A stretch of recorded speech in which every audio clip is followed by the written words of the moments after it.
Hello, welcome to the class. This is chapter 2. So we are going to discuss about early memory systems, how memory is managed in early systems. These ones are not used um, currently, but in order to have a continuity of flow, how the modern memory management system works, we should know how early memory system worked. So that is the point of this chapter. So let us go and discuss the first part. So here, after completing this chapter, you should be able to describe, so these are the objectives, uh, how memory allocation schemes are done for incoming jobs, and um, how two memory allocation system work, which basically best fit and the first fit, how a memory list is used to keep the status of the available memory, the essential role of memory deallocation and the consequence of it if it is not performed properly. How can we do compaction, which can improve the memory allocation? So these are our learning objectives for this chapter. So main memory is very critical. So what is main memory? As we discussed in the previous class, main memory means that we are referring to random access memory. Random access memory is the memory that we want to manage. We are not talking about secondary storage devices. Here we are talking about main memory or primary memory, which is nothing but your random access memory. So the entire system performance is dependent on two items. So how much memory is available, right? So in those days, when I was doing my engineering, so it was 256 megabytes of RAM. Nowadays, you have 16 gigabytes of RAM. So those days, 2.1 gigabyte was a hard disk space. So remember that how memory has increased significantly over the past 2 decades. So let us say that so not let us say let us see that how much so the the system performance depend upon how much memory is available. So what it means is that if you have um, if you have larger RAM, then means that you can play more sophisticated video games or virtual reality. So because those are memory intensive application programs. So now if you have memory, how can you optimize memory during job processing? So here job is also, the people say it is job and program. So program is nothing but your application program, or some people say it's process. Process means it's a process which is process means it's that which is basically a program in execution is nothing but a process. So different books explain different things. So job or program, usually it depends upon the context. So when it is residing in your secondary storage device, then it is called as job or a program. So when it comes to the RAM, so when the program is fetched from a hard disk, when it sits in the RAM, so then it becomes a process. So people use these things interchangeably. This particular textbook which I'm using for this chapter, they use job. So don't get confused with the job, program, and process. So the main two things are how much amount of memory is available and how we are going to optimize the usage of this memory. So these are the main two goals of memory management.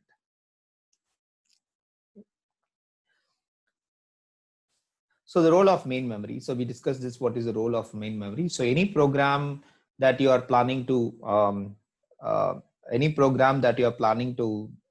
run comes to a random access memory, because initially it is placed in the secondary storage device, which is nothing but a hard disk or traditional hard disk, or the modern device like solid state device.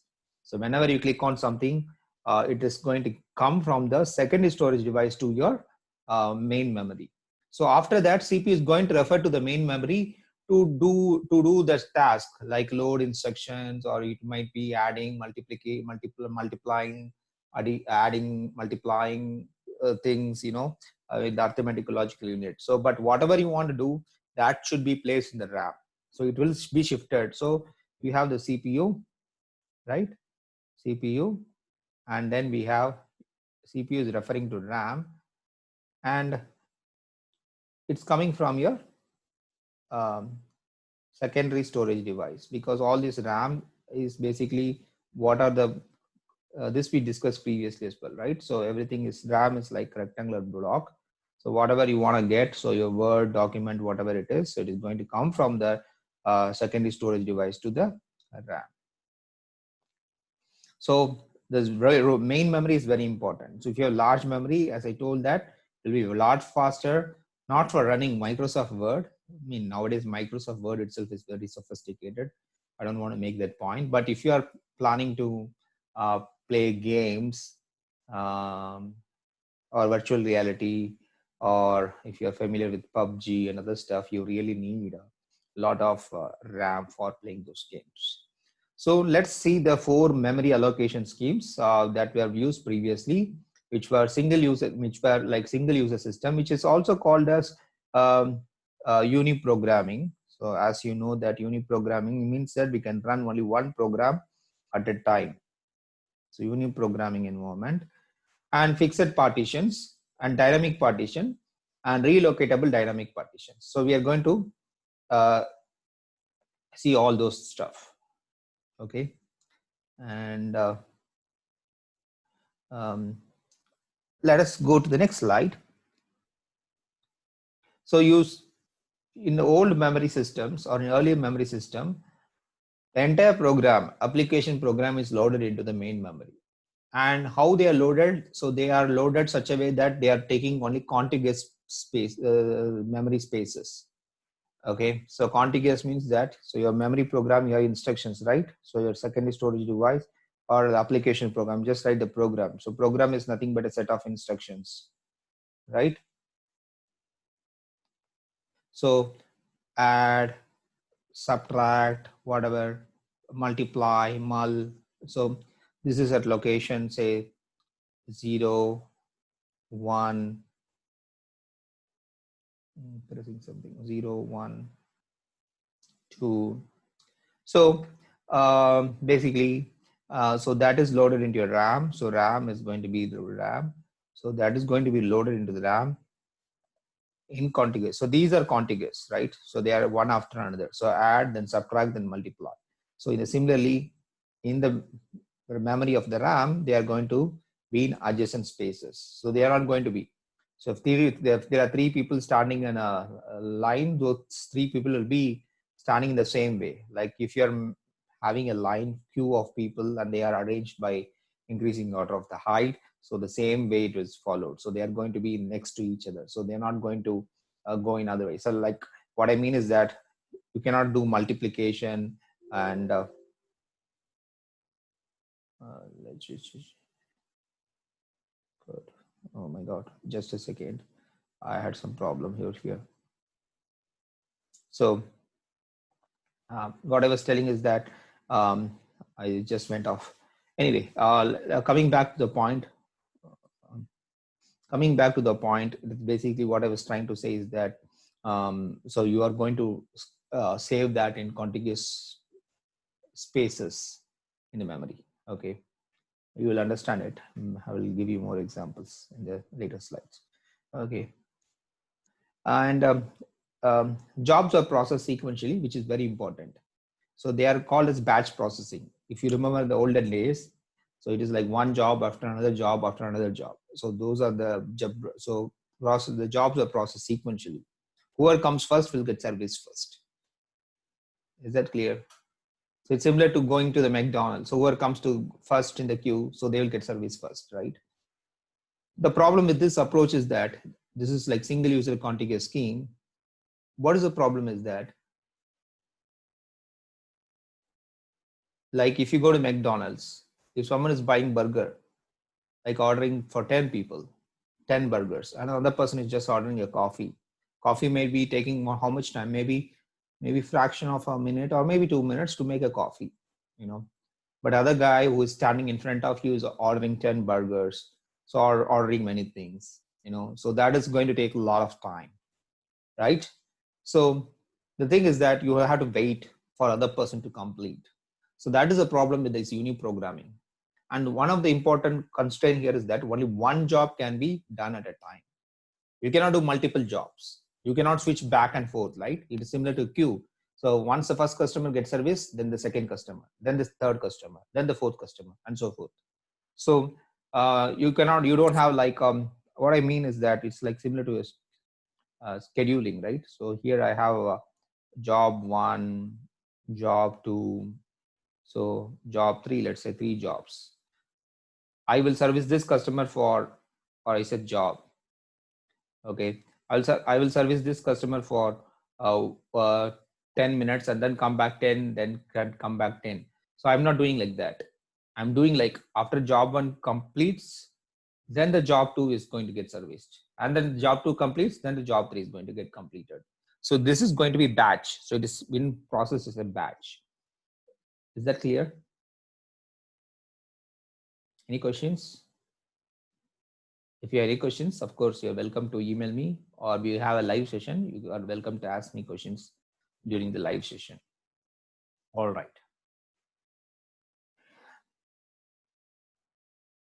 So the problem with this approach, what is the problem? So you have main memory, right? So this is main memory. Let's say the main memory is of 200 kilobytes and job size is 400 kilobytes. Job size is basically 400 kilobytes. I couldn't draw properly in my tab. So job size is going to be 400 kilobytes. What happens in this case? Our main memory is like 200 kilobytes and job size is 400 kilobytes. So what happens in this particular case? This job will not be serviced by the system because we don't have enough memory in this.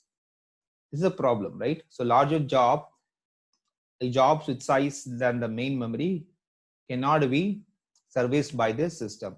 So that is the main fundamental problem of this single user contiguous scheme method or uniprogramming method, because you don't have enough space, right? Like this is similar to what kind of analogy?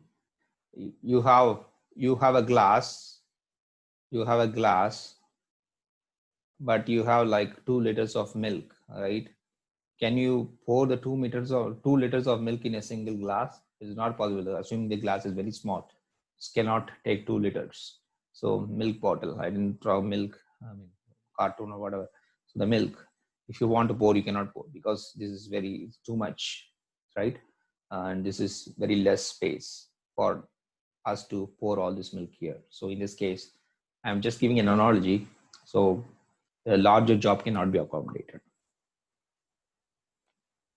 So here, so there is only one thing. So whenever the memory is used by some program, it will say use, in use. When the job completes, like job 1 completes, then the memory will say free. Then whoever is coming next, they will get service. Then the memory will be used. It will put the status into used, and after that is going to after that it is going to service this next job and so forth. Is that clear? All right.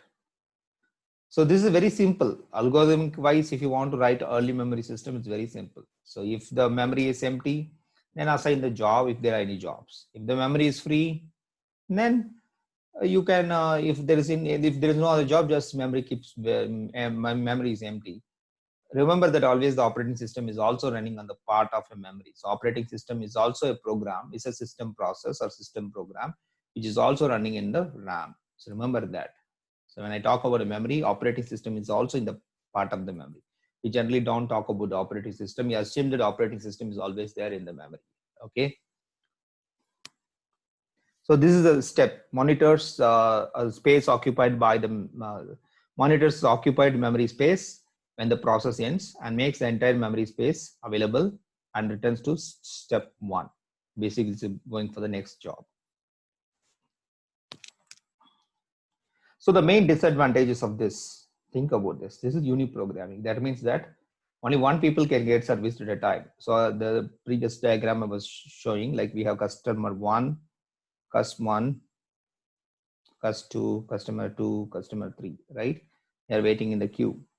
So this is the teller in a bank. So after servicing customer 1, then customer 2 gets service and customer. So this is batch. This is an example of batch processing, right? So like we cannot service customer 1 and come back to customer 2, then come back to customer 3. Like we cannot split our time into 3 units here and go back and forth. It's not possible. So only the customer 1 completes or leaves the queue, the next customer service. That means that only one customer can be serviced, which means that one program, in this case only one program is serviced by the computer, or is getting the CPU by the some computer to do its task. Is that clear? So here it's not teller. So if you want to make an analogy, this is your CPU, and here you just say job 1, job 2, and job 3. All right, this is introduced in business back in late 1940s and early 1950s. So the one of the thing important. So the disadvantage is that multi-programming or networking is not supported. Another disadvantage that's not mentioned is that larger job size, or I can say jobs size larger than the size of the main memory, size of the RAM or main memory is rejected. So there is another drawback. Okay.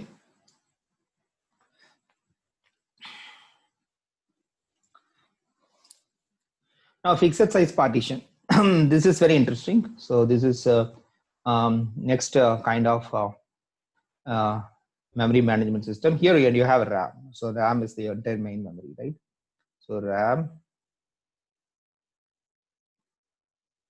So here you are dividing the RAM into fixed size partition, partition 1, 2, and I'm just drawing the partitions of different length to state that the partition need not be of the same size.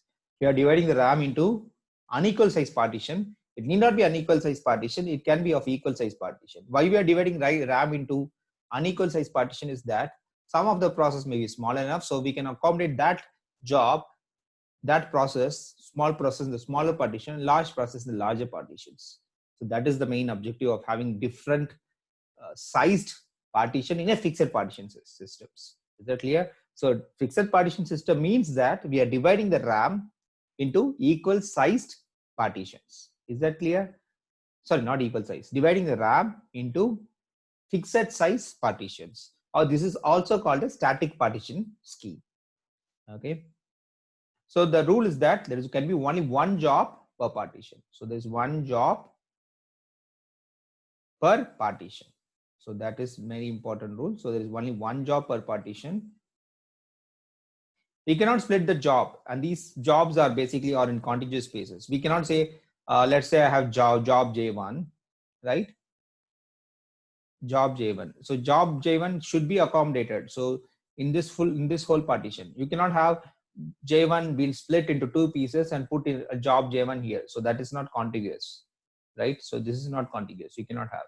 So you have to put, if there is enough size, we will put that job in that partition. We cannot split the job and split across this partition, because that is not allowed because these are contiguous schemes. So they have to be one after each other.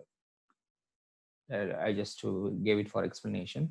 But if you want to say that I want to have different sizes of the partition, then what you do is that you reconfigure the system after making a certain it's similar to when you install something on your computer, you would say that we have to restart the computer, right? So when you make changes like to the partition, then you have to restart the system. So this requires a system shutdown, right? So this is protecting each job's memory space. Basically, that's very important point in all these memory management systems, because there might be some instruction. So it says the job J1 has like these are nothing but instructions, right? So let's say that I just want to write over here. So job J1 say, so this is like, let's say this is a location, somewhere location 3000. And this belongs to, let's say, job J2. So you cannot say that load is basically loading from that memory address. So you cannot say load from 3000 because 3000 is not, this doesn't belong, because job J1 is, let's say it is occupying from 0 to 1000, 0 to 1000. It cannot say load from 3000 because 3000 is the space occupied by the job 2. So we have to protect each job's memory space. That is main important responsibility. Is that clear? It's like everyone is assigned one. If you go to a hotel, you are checking in one hotel room, right? So a person cannot keep his luggage in another room. He has to keep the luggage in his own room because he is reserved his only one room and he's given that room. So he has to keep his luggage in his room. You cannot give another key to another room and say that you keep the luggage because there might be some other person staying in that room. So that's the example analogy I'm giving you, right? So that is the thing very important about this fixed partition system, is that you have to protect each job's memory space. And matching job size with partition size is also very important, because if you have a smaller job, you can allocate to smaller partitions. So otherwise what happens is that if you allocate smaller jobs to larger partition, then when larger jobs comes, you cannot allocate the larger jobs to the smaller partition, right? So we want to make use of the space efficiently. In that particular case, what you do is that you were going to allocate partition based on the job size. That is very important. So this is an example where memory management allocates space to jobs. See, here we see that, okay, we have partition size as 100K. These are not equal sized. They are fixed partition. Don't think that it's a variable size. Variable size partition is different. Okay, don't confuse with variable size partition. We are going to discuss later. But think that these are fixed size partitions or static partitions. So first partition is of the size 100K. Second partition is of the size 25K. And third partition is of the same size as well, 25K. And fourth partition is of the 50K, right? And the memory address is going to be, so the first partition memory address, starting address is going to be 200K. And this partition is 300K. Of course, 300 plus 25 is 325K, and 325 plus 50 is going to be, so 325 plus the size of this partition is 25K, so which is nothing but the memory address of the next partition, which is going to be 350K. Are you able to follow this? So starting address is this 200K, right? The size of this partition is 200K. So then this the starting of the next partition will be a 300K, and 300K is our size of the, sorry, is the starting address of the next partition, and its size is 25K. So which means that 325K will be the starting address of the next partition, and that partition size is 25K, which means that 300 plus 25 will be the starting address of the next partition, which is going to be 350K, and this is of the size 350K. Totally we have only 4 partitions. So assuming that we have 3 jobs, job 1, job 4, and job 2, and they are running on each of these partition. Remember that there's only 1 job per partition, and the partition status is going to be busy because they are running some job. So the partition status is busy. There is only one job of, so there is only one partition which is free, and that partition size is basically 25K. So we can accommodate job only if it is less than the partition size. If it's going to be more than the partition size, we cannot, the job has to wait. Like we can have a maximum of 100K. If there is going to be 125K job is going to come, then it's going to be rejected by the system because we don't have enough space to run. Is that clear? Because 1 job per partition, that is very important rule. Like similar to, if you book a hotel room, there is like only 1 person per room. 1 person per room, right? If you have studio room, you can have only 1 person per studio room. You can put a condition like that. Here, 1 job per partition. Remember that. I'm always giving analogy for you. So the information is stored in the table like this. So this is the table I just explained you. And this is an example. As I told that operating system itself is a process or a program. So this is also should be in the RAM. So random access memory. So this is going to be in the random access memory. One important thing you should know that any job cannot access the thing from the, you cannot access the kernel space, because accidentally you cannot refer to the kernel space. We have to also protect the operating system, right? So operating system is our king. We have to protect our king, right? So no one can enter into a king's room, right? So like that. And partition is going to be 100K, 25K, and 25K and 50K. This is similar to it's exactly the pictorial diagram of the previous table. So job 1 is coming. So it's using how much K? It was using 330K. Our partition size is basically 100K. And job 4 is allocated to partition 2 because job 4 size is basically 25K is allocated to this partition. So you are checking job 2. Job 2 cannot be accommodated in partition 2 because that is 25K. It cannot be accommodated in partition 3 because that is also 25K. But job 2 can be accommodated into partition 4. So the job 2 is in partition 4. But job 3 is 30K. So 30K cannot be accommodated because this one is already, job 1 is already residing in the partition 1, right? So we cannot go to that partition. We cannot basically because the rule is that we have, even though we have 70K free space, because the rule is that only one job per partition, which is very important to note.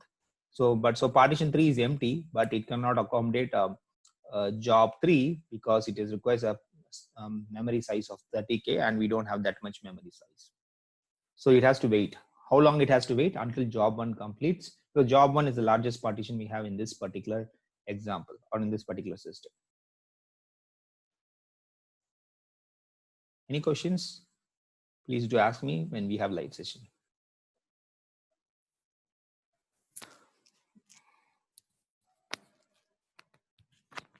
Now, in fixed partition system, so what are the characteristics of the fixed partition system?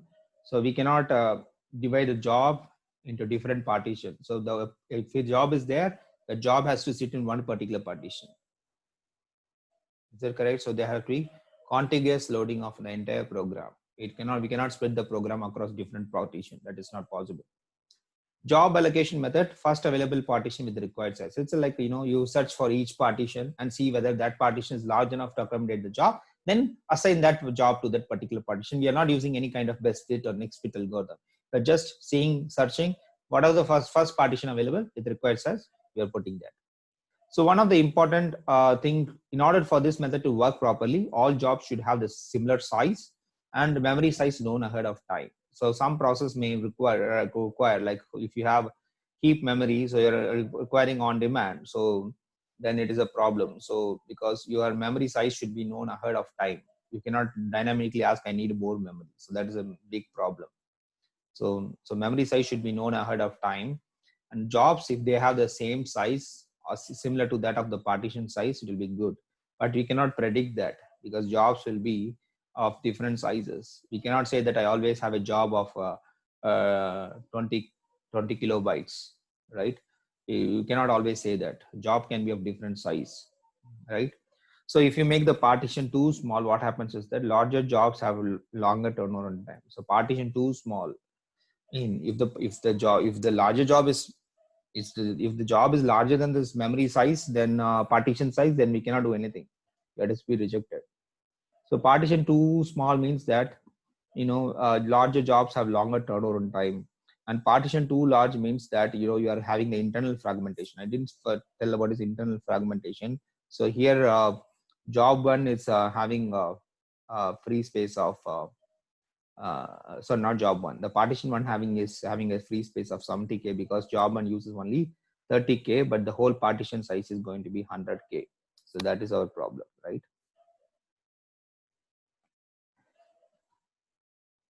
If you have one partition which is long enough and that partition being used by other larger job, then this larger job has to wait longer because that part is similar to the previous example, right? So job 3 has to wait until job 1 completes because job 1, the partition 1 is the only partition that can accommodate job 3 because that is requiring 30K. Other partitions, or sorry, it is not job. It has to wait for job either partition 1 or partition 4 because job 3 is 30K. So it has to wait either this job 1 or job 2 completes. Okay.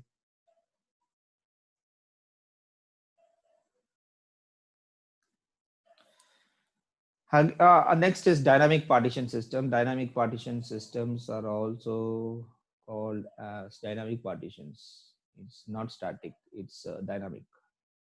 So I don't know the name of dynamic. So just dynamic. So the partitions are not of a fixed size. So they are scalable basically. So jobs given requested memory when loaded, and there is like one contiguous partition per job. So we have similar one contiguous per partition per job, right? Uh, we'll understand this. I mean, I hope you this self explanatory one contiguous partition per job. Again, we are looking for contiguous spaces only. And job allocation method usually first come and first served. And memory waste is comparatively small within the partitions. So within the partitions, the memory wastage is less. But we'll see that there's another problem with this because it is going to cause external fragmentation. Before it was internal fragmentation because your partition was of different sizes. We have a smaller job, so that smaller job was accommodated in a larger partition. The rest of the space was wasted, and that causes internal fragmentation. But here it is going to cause external fragmentation. So dynamic partition is going to lead to external fragmentation. We'll discuss about that in the following slide. So full memory utilization is there when the job's loaded. After that, it is going to be not efficient. So during the first initial stage, it is going to be full memory is utilized. After that, the memory gets fragmented, which is nothing but external fragmentation. And external fragmentation is also a problem because we cannot load part of the job in one partition, part of the job in other partition. That is not possible.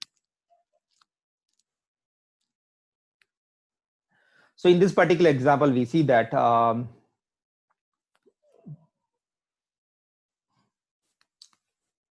always remember that random access memory has operating system in it that is going to occupy the lower memory space or higher order memory space. Lower means it's like lower bytes. I explained you before. So lower bytes and higher bytes. So this is starting from 000 and this is going to be higher bytes, which is going to be how much memory it is. That is going to be FFFFF something. Okay. And job 1, job 2, job 3, and job 4. So initially there are these jobs require 10K, 15K, 20K, and 50K. And here operating system is residing till 10K. Then 10K to 20K is going to be job 1 because job 1 is of the size 10K. And job 2 is going to be of the size 22. You can add 20 plus 15 is going to be what? 35K. And 35 plus 20 is going to be 55K. That is job 3. And job 4 is going to be 55 plus 50K. So totally available space we have is this. Totally available space is basically we have is our RAM size is basically 200 kilobytes. K is kilobytes. Okay, we have 200K means 200 kilobytes of memory we have, and we see that none of the memory is wasted initially. The memory is utilized completely. There is no memory wastage during the initial stage, right? So what happens when job 1 completes? So when job 1 completes, job 1 completes and job 4 completes. So that is what this next scenario snapshot of memory is that. So we have this space from 10K to 20K and 55 to not 5K. Then finally, then job 5 arrives with they are arriving simultaneously, almost simultaneously. So job 5 is requesting 5K. So it is going to be assigned the first available free space, which is first come first served. So that is going to be 5K. So 10K to 15K is going to be our second job, and the job number 6 is 30K. So 30K we have available space from here to 55 plus 30 is going to be till 85K job 6. So again we have what is it? We have small. So this is what external fragmentation, right? So we have space over here, and then we have space over here, right? So you see how the memory get fragmented. Then job 3 ends. So job 3 ends. So we have free space here. Let me just draw it. There is free space here, there is free space here, and there is free space here. I'll put F free, F free, and F free. All right, free space. Now job 7 is coming. So job 7 is coming first. So 10K. So where is 10K allocated? So 10K can it be allocated here because we have only 5K, right? Here we have only 5K. how much memory here we have is 45 and 55, 20K we have. That is not 15K. I just put that one. Okay, this is not 15K. That is the thing I'm drawing. So this is 20K. And this, how much is this one? 95K? No, not 5K, 20K we have here. So job 7 is coming with 10K. So it is going to be allocated. It cannot be allocated over here. So job 7 is going to be allocated. So now after allocating, this is going to be our free space. So free space is going to be 10K. And here it is going to be still 20K. And here it's going to be still be 5K.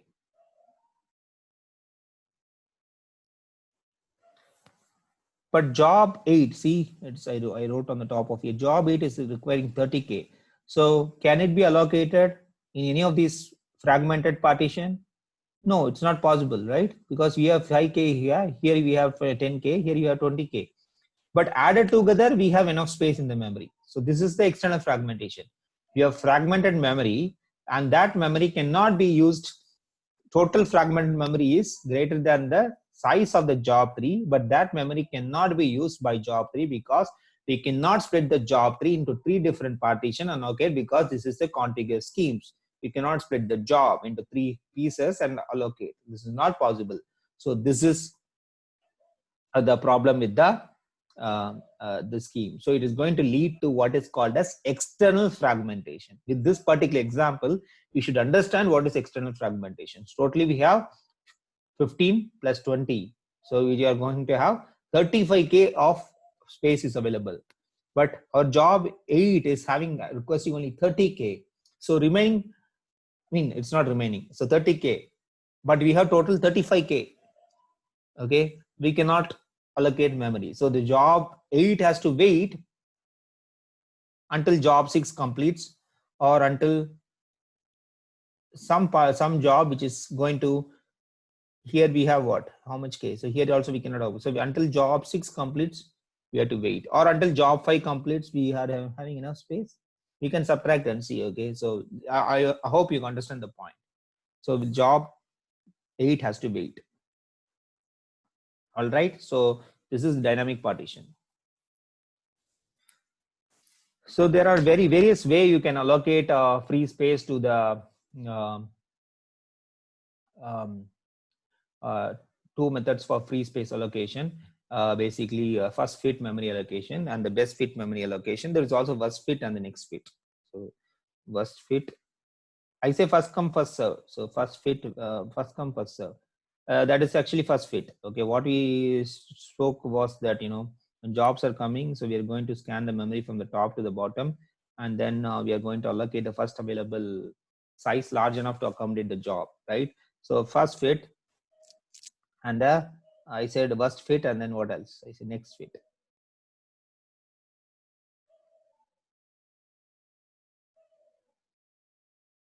Right? All right, guys. So what is first fit? So in the first fit allocation, so there is always a list, 2 lists are maintained. One is free list, another is busy list. Okay, free list, so available free spaces in our memory, and busy spaces in the memory. So busy spaces means that that partition is taken by some other job is using that partition, right? And so it is usually arranged from low to higher memory order. So lower means like if you have 4-bit, so this is going to be 000 until FFF. So this is going to be our lower bit. So this is going to be 0001 blah blah blah blah, and until FFF. So these are the lower byte addresses. This is higher byte addresses. So it's organized by lower to higher order memory manager. So its memory manager is going to it's called a memory manager. Again, memory manager is nothing but a program. Okay, we call it as a manager because it's going to manage the memory. It's going to manage 2 lists. One is called as free list, another is called as a busy list. So job is assigned to the first partition, which is large enough to accommodate the job. That is going to be a first fit and first come first serve. Is there any difference between first come and first serve? I think they are same. Think about it. First fit is basically first come first serve. There's going to be fast allocation. So we don't have to scan the entire memory. So we see the memory from the top to the bottom. So whichever large enough, which partition is large enough, we will fit the job there. If the partition is large enough to accommodate the job, we'll fit the partition there. Sorry, we'll fit the job in that partition. The best fit. In the best fit, what happens is that you are trying to search for the least partition which is large enough to accommodate the job. So you are trying to find the smallest partition which is large enough to fit that job. That is called as best fit. Is that clear? So with the best fit, you are trying to minimize the fragmented space. You are trying to reduce the fragmented space. That is the main logic of having the best fit memory allocation. Here the free and busy lists are ordered by the size from the smallest to the largest. Okay, you are organizing, the memory manager organizes the list from the smaller to the largest. It's going to maintain again two lists, which is going to be free list and another is going to be busy list. Okay, two lists. So smallest partition large enough to assign the large enough to accommodate the job is the best fit algorithm. Least wasted space and internal fragmentation is reduced. Okay, internal fragmentation is reduced. I will say fragmentation is reduced. Think about whether it's internal or external. Okay, it's with respect to, this is not with respect to variable size partition. This algorithm can work with fixed size partition as well. Best fit and next fit can work with fixed size partition as well as with dynamic partitions. These are algorithms. Okay, don't think that this is just applicable only to variable size partition. These are the algorithms which are available to both fixed size partition as well as dynamic size partition. Is that clear? Any questions?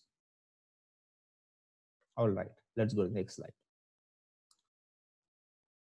So with I didn't talk about next fit. Okay, the next fit is very worst fit. Worst fit is like you are trying to accommodate the job in the largest possible. Okay, and the large that it generally doesn't perform. So you are trying to find the largest partition that can accommodate the job. Okay, that is the main goal. So assuming that this is, again, there is a logic and there's some kind of idea, you can think about it, why they use this method.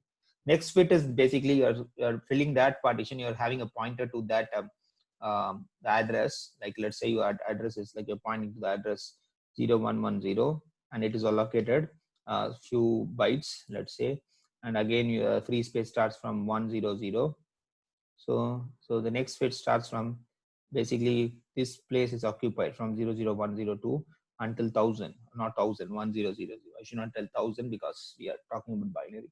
So but this space is occupied. So here is our next fit. Basically you are going to go to the next available fit. So we are not going to scan from the top to the bottom. We are going to scan from the point where we left off previously in allocating the space. Okay, next fit. We'll see with examples, you'll understand better. I have assignments for about this stuff. So don't worry, once you do the assignment, you'll get a lot of practice. Okay, dynamic size partition is also called as variable size. I was thinking, what is dynamic partition? The fixed size is nothing but static, but they are called as static. And dynamic is also called as variable size partition. So variable size partition. So as I said that both static and variable size partition use both of these methods. All right. And first fit memory allocation is faster memory allocation because we don't have to order the list, from ascending or descending order, right? So that is going to take time. So that is a problem. And its advantage is faster allocation, but the disadvantage is going to be a lot of memory waste. And here best fit is best use of the memory space, but it is going to lead to slower allocation because you're going to sort the memory by the increasing order of the available spaces. So in this particular example, the best fit and the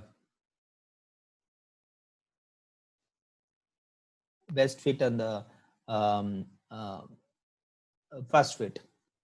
See, here we have J1, J2, J3, J4, and here we have memory location. and memory block size is 30K, 15K, and 50K and 20K. This is the memory block size and memory allocation. Okay, memory location.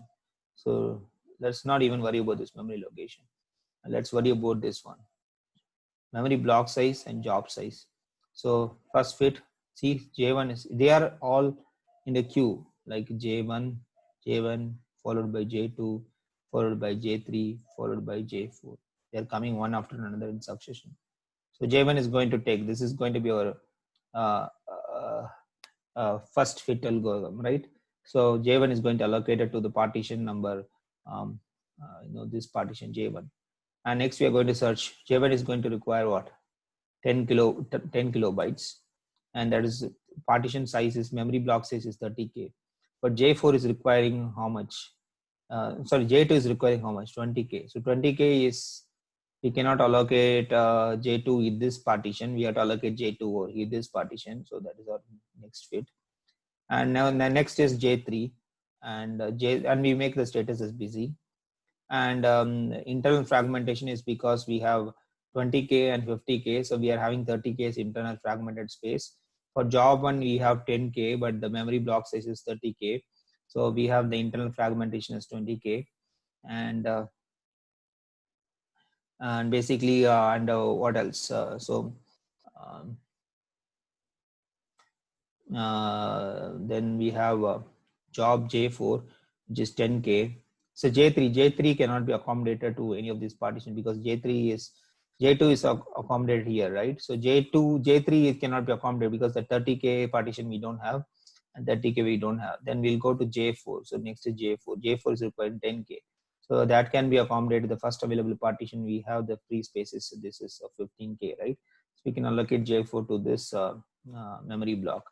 So this partition is basically is unused and it's free, and J3 is requiring 30K, and 30K cannot be accommodated in this partition. But totally fragmented space we have is 50, we have fragmented, totally internal fragmented space itself we have 55. If you add all this, it is going to be 55K, and also we have 20K. I mean that is unused space. But job 3 is asking only 30K, but it cannot be done. Remember that there can be only one job per partition, so it cannot be allocated there. So this is our next best, this is our first fit algorithm, right? So basically job 3 has to wait until the larger partition is, basically in this case 30K or 30K or 50K partition is available. Either of these partition becomes available, then the job 3 has to wait. Okay. And this is our best fit algorithm. Here you know that memory addresses is sorted by the basically memory address is sorted by the size, memory block size. So we have 15K, 20K, and 30K and 50K. In the previous case, they are not sorted. They are in the from the lower to higher ordered bytes. But in this case, the memory location sorted by the memory block size. So job 1 is coming. So this is going to be sorting. This is going to be, so memory block size is sorted. So sorted. So memory block size is sorted. So this is going to be expensive operation, but efficient use of memory is there, right? So J1 is allocated to the first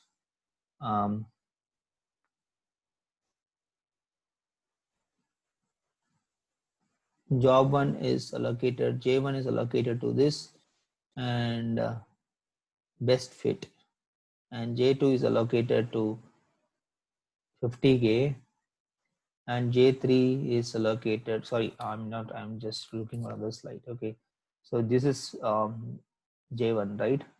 So J1 is allocated to be 15 to 10K. So 10K means it's best fit here. So J1, you will just assign by assigning or J2, J3, and J4.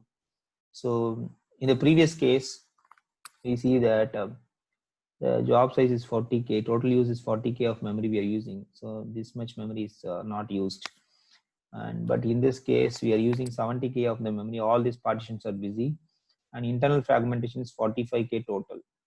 In the previous case, the internal fragmentation, the next fit is going to be 55K. Here, the internal fragmentation is also reduced and all the partitions are also used efficiently. So this is our best fit algorithm. Is that clear? So whenever the job is coming and taking the space, it will change the status of the partition to be busy, because we cannot allocate any other job to the partition because it has to change. So we have to have a bit, one bit, to say that whether the partition is idle or whether the partition is busy. Busy means it's serving some job. See, it's very important point. I just want to, it uses memory more efficiently with this particular example we see, but the problem is that it is slower to implement. So this is a very important thing to know.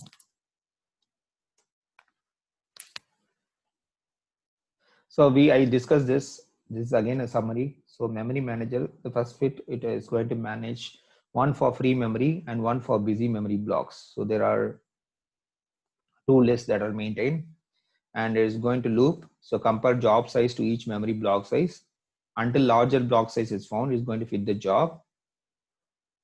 Job is stored in that memory block.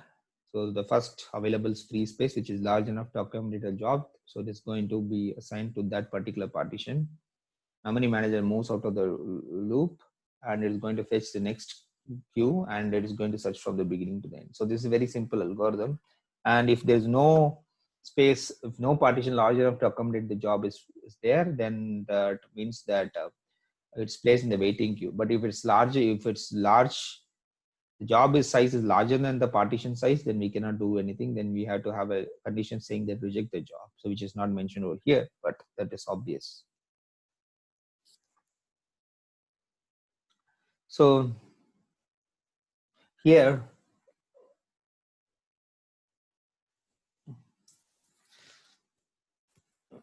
so this is another example. So we can read from here, basically.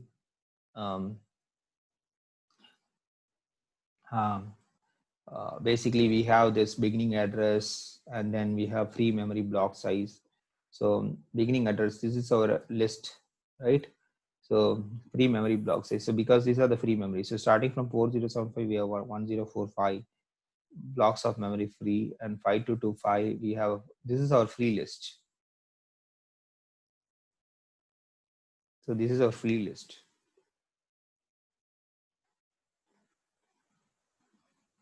So our first fit algorithm, so suppose we are requiring 200 spaces. Spaces can be words or bytes or whatever the unit you want to follow. In this book, they say 200 spaces. So let's say, so the first fit algorithm. So first fit algorithm, it doesn't look for it's not the best fit. So 200 can be allocated because the job is requiring 200. Can it be allocated this memory block? No. Right? Then 200 can be allocated here? No. So 200 can be allocated here, right? So 6785. So what we have to do is that, so we will take this 200 bytes from this, starting from this memory block. So plus 200, which is going to be 6985. So our free list is going to be updated, because from 6785 to 6984, some job came and it is occupying that. So this is before that 200 spaces request, and this is after 200 spaces request, the memory list is being updated. Is that clear? So this is again free list. This is the status after the request. See, here we are asking 200 bytes. So it's going to search the free list. 200 bytes. So 105 is less than 200. 5 is less than, sorry, 105 is not, 105 is not greater than 200, right? 105 is not enough to accommodate 200 space job, right? So this is 200. We are checking with 200. So 105 is greater than 200. No, it's less. 5 is greater than 200, less. 6 is greater than 200, right? So you are going to allocate. So then if you allocate, then it is going to be changed as free list to 6985, because that's what this after the star is being indicated. And this will be, now we don't have 600 spaces, we have only 400 things left. So that's why it is written over here like this. All right, this is our first fit algorithm. The best fit algorithm is find the smallest memory block wherever job fits. So find the memory which is smallest enough which can fit the job. So find the smallest memory which is large enough to fit the job. Okay, find the smallest memory which is large enough to fit the job. That is called as a best fit algorithm. So entire table is searched before allocation, or you have to maintain the order. So let's go with an example over here. Here, just we are not sorting. Just this, I mean, this is going to be again. So let's say again we have this 200. So 200 is searched. Okay, we have to search, and here it's like searching for the smallest number which is large enough to accommodate this job. So see, if you search here 105, 5, 620 and 205, so there's something, this is very close, right?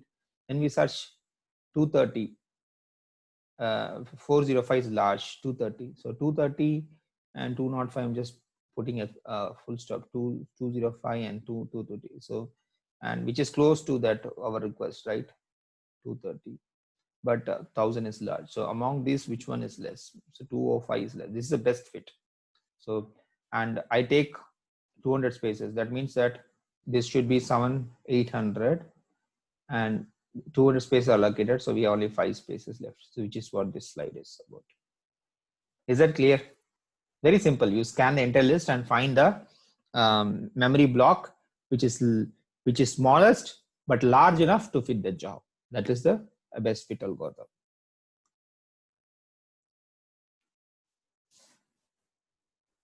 So next fit I already discussed. So start searching from the last allocated block for the next available block. So worst fit is going to allocate the largest free available block. Is exactly opposite the best fit. So that is the worst fit. So this is good way of exploring the theory of memory allocation, but simulation shows that the worst fit is not good. So best fit is very good compared to the next fit. Sorry, best fit is compared to very good compared to the first fit. And you can write a simulation program and see which memory allocation algorithm is better, so under different conditions. So but worst fit is proved. I mean, it's not proved because these are heuristic, or I don't want to call heuristic. This depends upon the nature of the incoming jobs. So it is not going to be the simulation shows that worst fit is not good strategy. All right. So deallocation. So we spoke about allocation. Allocation means we are examining the free list, and whether it's a first fit or best fit or next fit or worst fit, we are going to get that. Is that right? But with deallocation, you're going to release allocated memory space. So deallocation is, I mean, whenever the job completes, you're going to deallocate the space. You're releasing the space so that other process can use. In C program, write a C program, you use malloc for memory, that is from the heap memory, right? Malloc, and then you say free of P, or in C++ you always write destructor to free the memory. So when you have memory, when you get the memory, you have to free that memory. So this is about deallocation in the early memory system, deallocation. So deallocation, okay. So for fixed partition scheme is very simple and straightforward process. Why? Because whenever the job completes, you may change the partition status to, okay, from free to busy, busy to free, and so vice versa, right?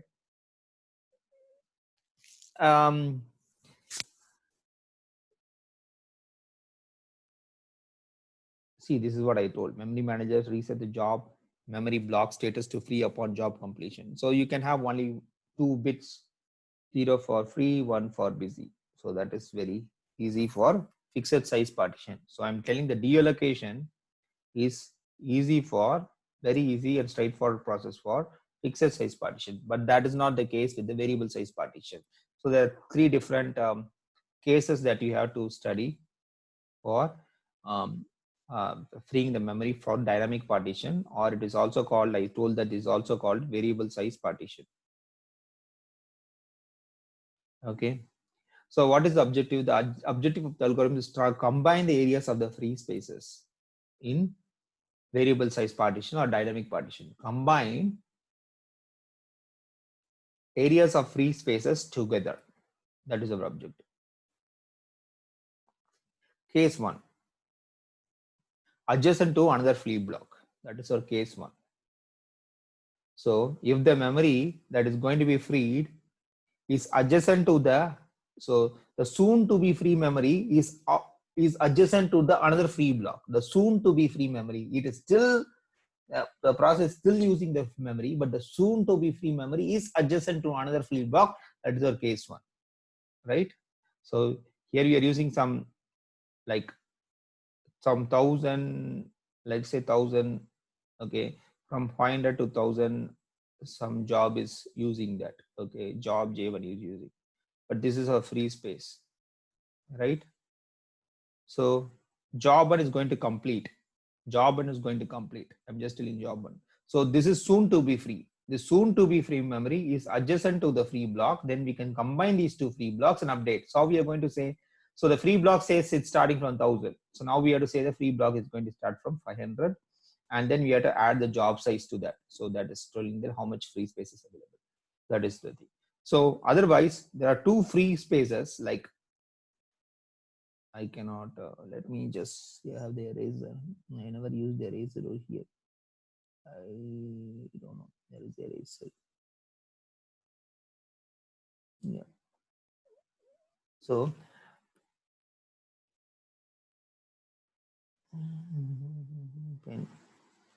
okay, let me just,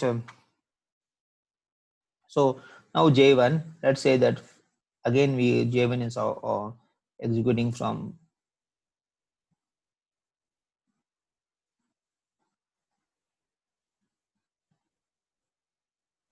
so there's a free block over here, I said, right? I don't know how, you can say free block is until 2000 if you want. And also here, let's say this is from 200 to 500. This is also free block. So the soon to be free memory is adjacent to two free blocks. Soon to be free memory. So the job is executing in this memory space, but the soon to be free memory is adjacent to these free blocks. Is that clear? So that is our this case. Now third case is that the soon to be free memory is not adjacent to any of the free blocks. So these are three different cases we want to handle when you are going for the dynamic partition or variable size partition. Remember that dynamic partition is also called as variable size partition. So let's go with an example. Okay, I mean this is verbal, and you can read that later. See, as I said, this is soon to be free. This is free list. This is a free list. This is free list. Free list doesn't have the busy list. Okay, for telling the scenario, it's because this is soon to be free. This is soon to be free, which is adjacent to the free block. See, you can see the memory addresses, right?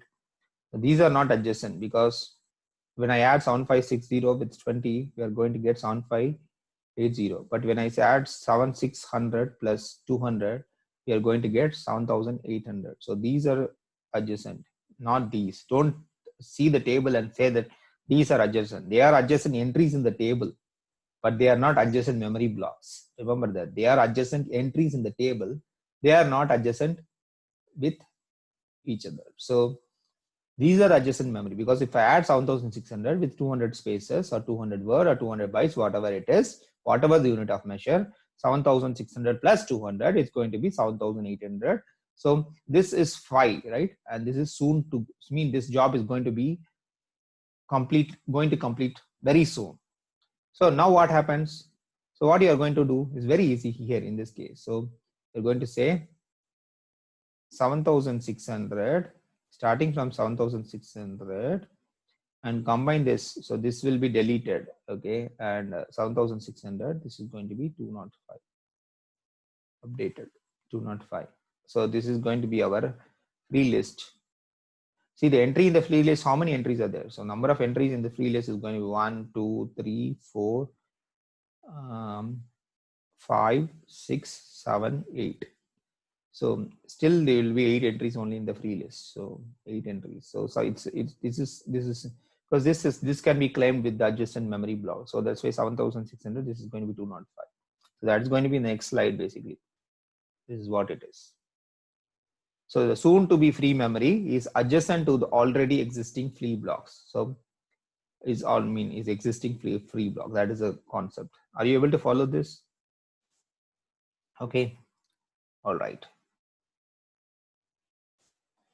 So this is again little bit complex in the sense that it is between two memory free blocks. Let us go with an example. Okay. But here you have to do one more stuff is an assign null entry status. So let us say that.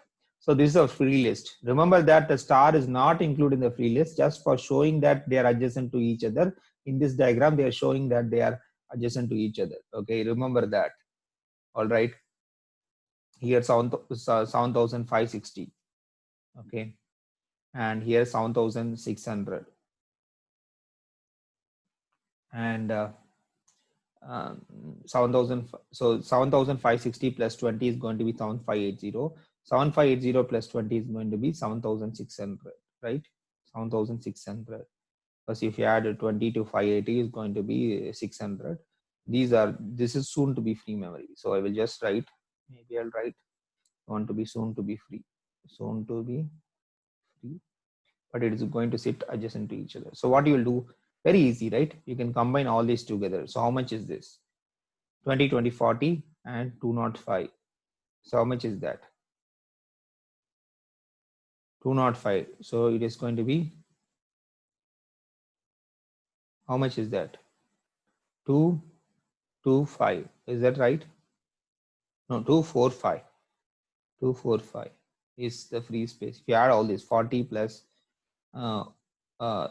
this one, okay, 245, and here he say that, so starting with 7560 we have free spaces, and then we have to put a null entry because we have to say this is to think deeper, why you are putting null entry, and you are combining all this memory and we are making as a null entry because when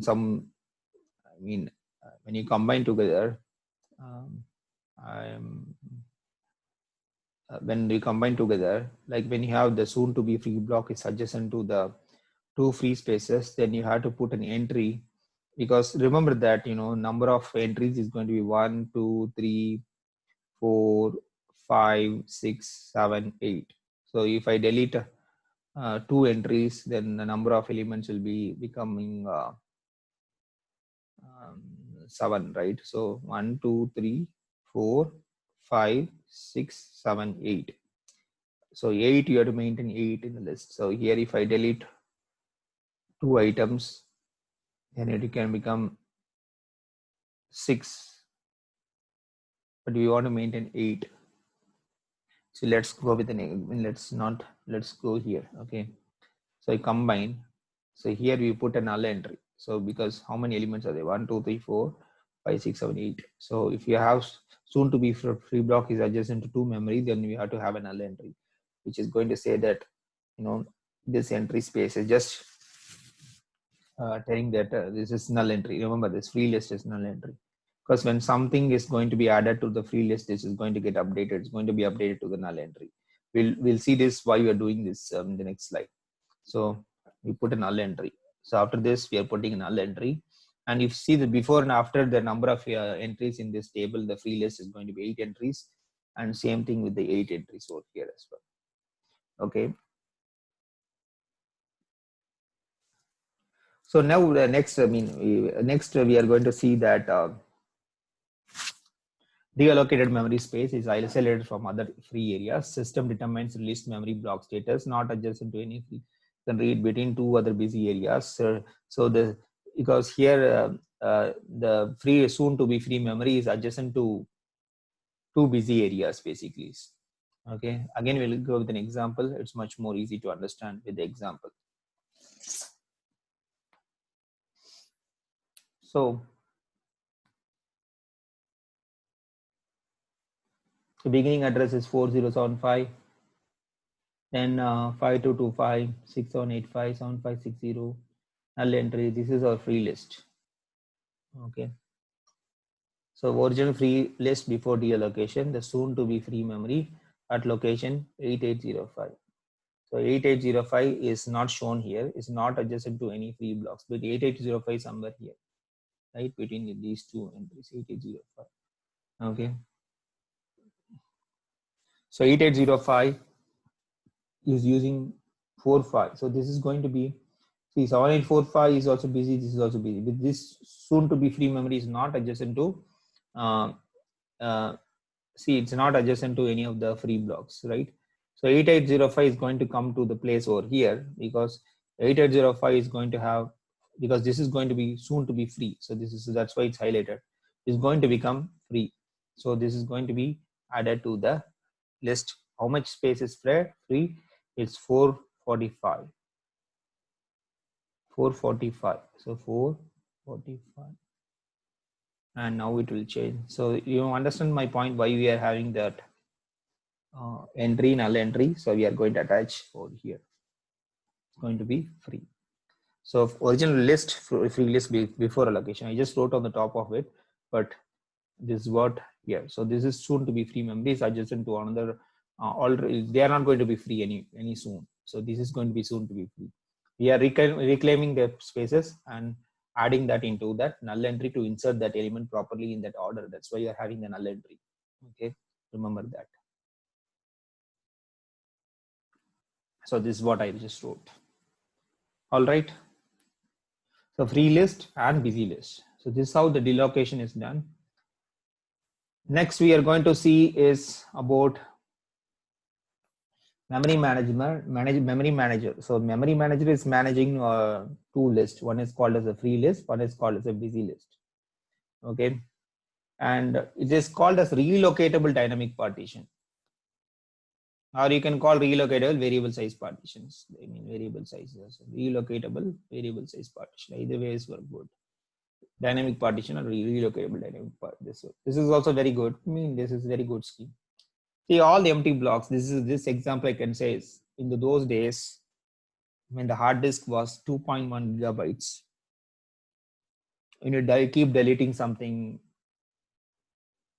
the chunks of memory becomes fragmented. If you are from those days, you will do overnight what is called as disk defragmentation. That will collect all the free spaces together to one, because if you are storing part, it will become slower. So you are going to do this defragmentation. So you do overnight. It's not like the system already do. I don't know whether you can schedule or not this defragmentation, but generally you do by yourself. So that is collocating, collecting all the free space together, all the use space together. So shifting, all the shuffling, and make sure that okay, because that will make your system a lot faster. Nowadays you have so much of memory, so much abundant memory. You don't do this defragmentation anymore. Those days 2.1 gigabytes of hard drive, we always do that, this defragmentation. Okay. So all the empty blocks are gathered together, same idea only here. Make one memory block large enough to accommodate some or all waiting jobs. Okay. So this is called as compaction or memory defragmentation. So operating system reclaims the fragmented memory space sections. Most or all programs are relocated. So basically the lower order programs are not relocated, but higher order programs, they're shuffled here and there, they are going to get relocated. So mostly it is going to be most of the programs are going to be relocated, and they have going to be in continuous arrangement. So operating system distinguishes between the addresses and the data values. So it's going to make a distinction between the address as well as the data. Every address and address reference is going to match the program's new memory location. So data values are left alone, because data values, you're not changing the data values. You're just changing the address. Remember that. You're changing the address. Well, memory address has instruction as well as the data. We're not doing anything with the data. We are just doing with the address of that memory location which is holding the data. So in this particular example, there are 4 jobs, right? Job 1 is 8K. So this is part of the memory. After some time, job 1, job 4, job 2, job 5. So again, we have how much of the memory is located is basically total memory we have is that 200K memory. In this particular slide, they have not shown the operating system, but remember that operating system is always part inside the RAM. So RAM will have operating system. Without operating system, nothing will work. Remember that. Rule of thumb. Operating system is the system process which is always loaded in the RAM. Okay. In this particular slide, they are not showing it. So don't think that operating system is not loaded in the RAM. In this particular slide, they are not showing it. Okay, so of course here they are not showing it, but here see it starts from 0K to 10K. I think that is our operating system here in this particular example. 0 to 10K. So of course 10,000 bytes operating system. Nowadays you have operating system in gigabytes, right? So the total space, if you add all this, is going to be 80K, 200K, sorry. So first job is going to be 8K, and second job is, job 2 is somewhere sitting over here, 16K. This is snapshot of the memory, okay? At particular point in time. Job 5 is 48K, and this is external fragmentation. This free space. How much of the memory free space is there? Job 6 is requesting 84K. So if you subtract, so here we have how much? Here we have 12K is there, right? 12K is there. And here how much memory you have? These are external fragmentation. Here is 72, 82, 92. So here is going to be 30K. And here is 156K, and totally we have 200K. So here how much memory is there? Here you have almost like 44K, right? Total defragmented space is 12K, 30K, and 44K. If you add all this together, this is going to be 3, 4, 4, 8, and in this 86K. So we have 86K of space available. But job 6 is requesting 84K. But we still have 86K. But job 6 has to keep waiting until we have contiguous blocks of space which is available to accommodate, large enough to accommodate this job 6, right? It has to wait. So what the memory, how the, so this is at a particular top. I don't know when. There's no one finite time, or there's one global rule when you have to do the compaction. So when you see that the memory is fragmented, very much, then you do the compaction. So here what in compaction you're doing is that you're shifting all the job 1 is coming, and job 4, so we are shifting into adjacent location. 32K, job 2 is all shifting up, and then we have the whole free space which is 86K available, and job 6 is requesting 84K. Now we have only 2K left. If you don't do the compaction, then we have to wait for a lot of time for it to happen. So we have to wait until we have contiguous spaces of location. So what you do is that you do the compaction. So when is the best time to do compaction? We'll see that, okay? You may do compaction every 10 minutes, you can do the compaction, right? Or whenever job ends, you can do the compaction. So it depends upon your implementation when you actually want to do the compaction. Compaction is basically collecting all the programs together, moving all the shifting up, right? Shifting up, in this case, shifting up all these program in memory up space, actually lower space.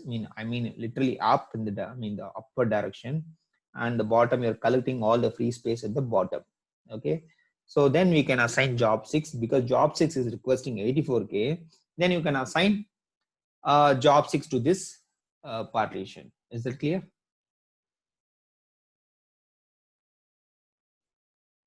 Look onto the slides. I hope it is. You can follow that. I may be a little fast, but you can always ask questions in the synchronous session.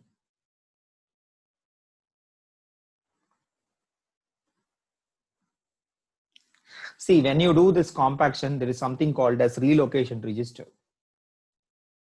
So relocation register initially is going to be 0 because every job will have the relocation register. So see here, this is unused space. It's similar. I mean, it's exactly the same previous this one. So what is the relocation register for the job for? So this particular question I'm going to ask in some of the questions I'm going to ask. Remember that. So it is starting with 30K, right? This is 62K. So I mean, job 4 is starting at 30K and 62K it's ending. I can move this up, right? I can shift this job up. How much I can shift? 30K minus 80K. What is 30K minus 18K? 30K minus 18K. It is going to be, how much is that?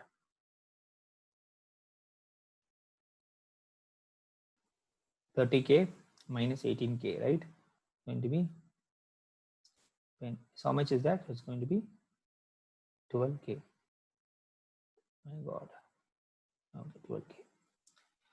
So 12K. So that is the value. So 12K is nothing but multiplied by 1024 because 1 kilobyte is nothing but 1024 bytes. Remember that. So when 12 multiplied by 1024 multiplied by 12. 4 2s are 8. 2 2s are 4. 2 zeros are 0. 2048 and 1024 8 8 2 2 1 2 2 8. So that is the value at the relocation register.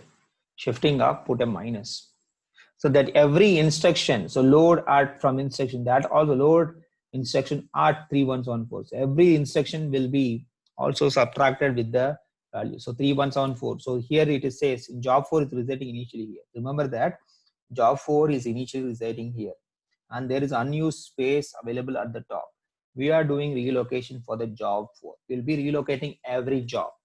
Okay. And we are trying to collect all the jobs which are using the memory into one contiguous, like one after another. We are collecting all the free space at the bottom so that we have one large chunk, and so that incoming job which is you can accommodate in the previous example job 6, I think. Okay, that was waiting, right? Yeah, job 6. So job 6 was waiting, so then we can assign that. So relocation register is initially set to 0 for job 4, but now the relocation is 12888. Now there is an instruction at in job 4 which is at load instruction from or at 31744 and answer is at 534248. So if you have to, so then the instruction will also, all the memory addresses will be, answer is at, so we have to update that 31744. Is that right? I cannot see properly. 31744, and then we have how much was the relocation register? 1 2 2. I'm not sure why this is happening. 1 2 8 1 2 2 8 1 2 8 8. Subtract this. Maybe I will erase this because I didn't write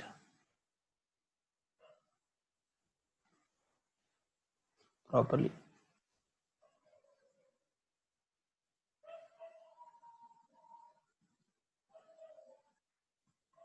So what was that? So the 31744, right?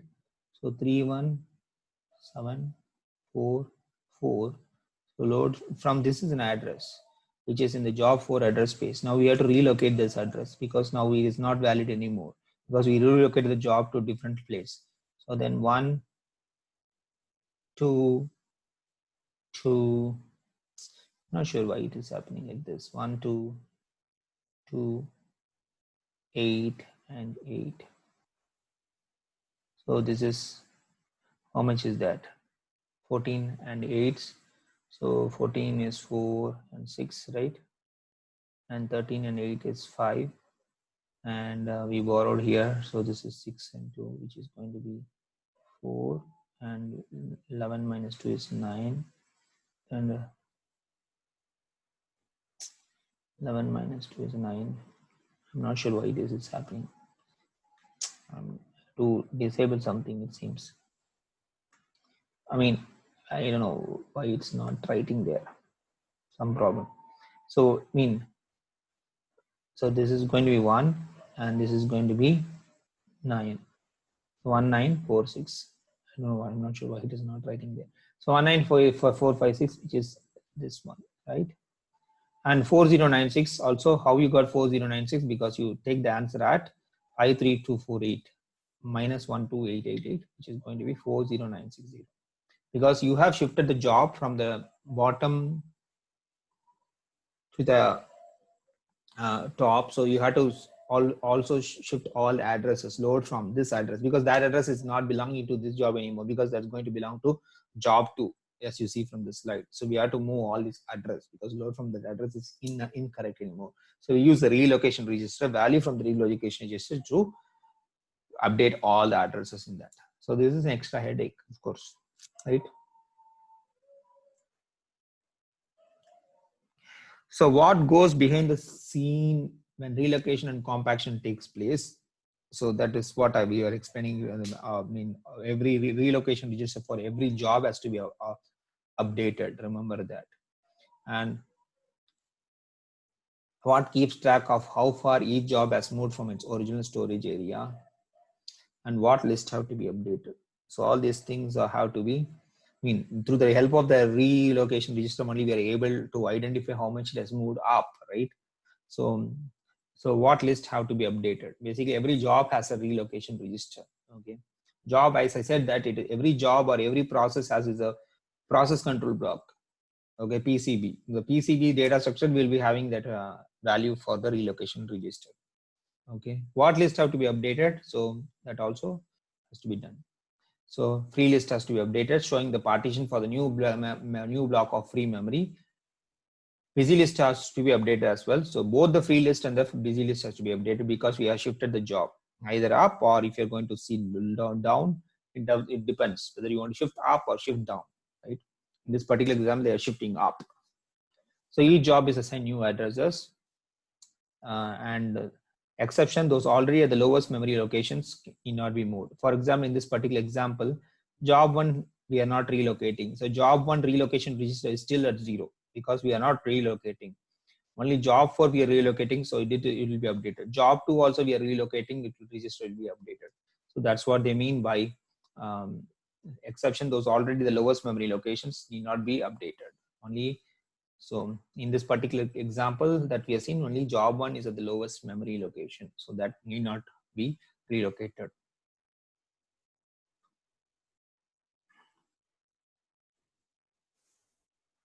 So this is bound register. See, bound register is something, out of bound, because we want making sure that it is not accessing load from instruction, as I said that in the previous one. So I cannot put go to the other room. I am booking room 500, but I cannot go to the room 510 to grab my luggage, because I have to keep my luggage in me, because every job has to have its own protection. So bound register, which will make sure that you add that you are accessing some. See, let's say, for example, what is bound register? Let's say you have job 1. It is in the RAM. Let's say RAM, I'm not going to draw, it's occupying from 400 to 600. This is my whole job size. So job size is, entire job size is basically how much? 200 bytes. So basically, if I say load instruction from 598, this is valid because that is in the bound of this job, because total job says 200 bytes. So that's fine. You can load from 598. But if I have another instruction, say load 698, this is not valid, because 698 doesn't belong to this space, because 698 may belong to some other process, right?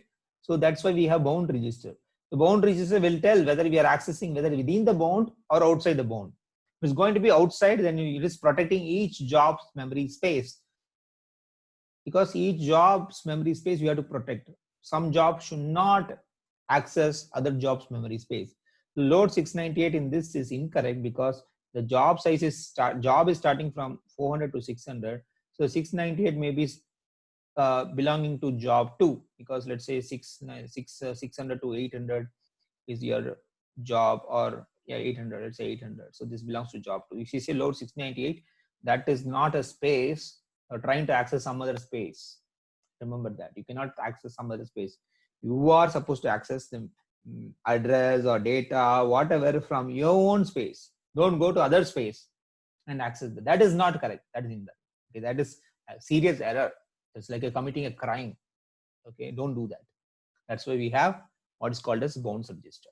Okay, and relocation register I just told you. So it is initially with 0 value. If the program is not relocated, if it is relocated, then I showed you how that relocation is being done there. All right. So compaction and relocating optimizes the memory use. It improves the throughput. Throughput means number of jobs that is done per second or per minute. That's a throughput. Okay, you want to increase the throughput. Is that right? So throughput. You want to maximize the throughput. If I say I do only 5 jobs per second, let's say I do 5 jobs per second. I'm very slow, but you can do 10 jobs per second. So whose throughput is more? Your throughput is more because you can do 10 jobs per second. My throughput is only 5 jobs per second. So I'm very slow. You are very fast, right? So the compaction is going to improve the throughput. Is that clear? Okay. But compaction has an overhead. Why? Because we have to make sure that relocation registers have to be updated. All the addresses in this process space has to be updated. Make sure that it's in the bound. It's not out of bound. I mean, out of bound is not access some other memory address of the other process. Okay, those are the things. But when do you do the compaction? So you can do periodically after a particular time. Every 5 minutes, do the compaction. Doing frequent compaction is also overhead. Every 1 second, you can say, okay, I want to do compaction. But that is going to be, you're wasting so much of time in compaction. So choosing a proper time itself is a big problem. So or you can do, another good strategy is that when there are many waiting jobs, you see, okay, I have this many waiting jobs. Oh, then maybe I can do the compaction now. If I do the compaction, then I will have less number of waiting jobs. You can do that, right? That's also a possibility. And when a certain memory percentage is busy, okay, if you say 68%, 80% is busy, or say 30% is busy, then you can do the compaction, right? So there are many different things. We want to keep the overhead as low as possible. That is our goal. Okay, optimize the processing time and the memory use time, because compaction itself is an algorithm that is going to be sitting in the RAM, and that is going to take more time to do. So if you do frequent compaction, then that is a problem, because you are spending too much time in moving the program, shuffling the programs here and there. So when you do the compaction is very, very important. All right. So in this particular thing, we saw how to manage our memory using 4 schemes. Single user system is also called as uniprogramming system because it doesn't support multi-programming. This uniprogramming. Fixed partition is also called as static partitioning in many books. Dynamic partition is also called as variable size partitioning in many books. And relocatable dynamic partition is also called as relocatable dynamic relocatable variable size partition. We saw all this partitioning mechanism in detail. So there will be questions and assignments based on this topic that we have covered. So common to all these 4 techniques is that job is loaded entirely to its entirety in contiguous memory location. We cannot split the job and say that this will go there, this will go there. We cannot do. We have to take the whole job and fit into the memory. So we have to have continuous memory space. That means contiguous. And it resides in the memory until completed. The whole job is residing in the memory until completed, not part of the job. We'll see what is in virtual memory. In virtual memory, part of the program, part of the process will be loaded into the virtual memory. But here, the entire job has to be loaded into the main memory, that too in continuous sequence, contiguous sequence. That is very important. Is that clear? And all schemes place restrictions on the job size. So limited by the large, not partition, is partition, because we cannot have jobs larger than the partition size. In case of fixed partition, dynamic partition, or relocated, we cannot have a job.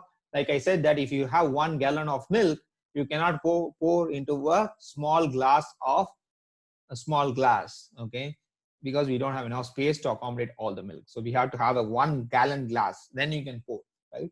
So that's why it is restricted by the largest partition. So this chapter provides the groundwork for the basis of memory management in the next chapter that we are going to talk. Next chapter, we are going to talk about paging, what is segmentation, okay, what is demand paging, what is virtual memory. Okay, I hope you enjoyed. I have one more slide to conclude. And so now new modern memory management scheme came in late 1960s and 1970s. And the common to all these new management things, the programs are not stored in contiguous memory locations, unlike the previous schemes. And also not all segments reside in memory during jobs. This we'll see with virtual memory. We're not going to have everything in the main memory. Okay, we are having part of the process in the main memory. Okay, that is going to be working set. Okay, we'll talk about working set. I'll show what is working set. So this is very interesting chapter. This chapter we spoke about 4 memory management schemes, and we also discussed about best fit and the first fit algorithm. So next fit is also similar, and best fit is also. I'll ask questions about that as well. And then we saw the problem with the dynamic partitions, and we also saw what are the things that has to be done in relocatable dynamic partitions. I hope you enjoyed this chapter, and let me know, email me if you have any questions. My email ID for the students who doesn't know is jclladur@esu.edu. So please give me time, because I get several emails. I'm teaching online, so please make sure that don't email like expecting a reply within an hour. So sending an email, this I have to submit, I don't get this. At least give me, at least if you are having big question like assignment question, at least email 2 days in advance. If I want to respond, I usually take 24 hours to respond at the worst case, or depends upon whether you're sending on a weekend. So please make sure that you have sufficient time in asking questions about this. Okay, about any topic, not about this, but about any topic in this course. Just make sure that you send me an email in advance. I'll take 24 hours to 48 hours to respond, depending upon what day it is. All right, guys, thank you. Have a very nice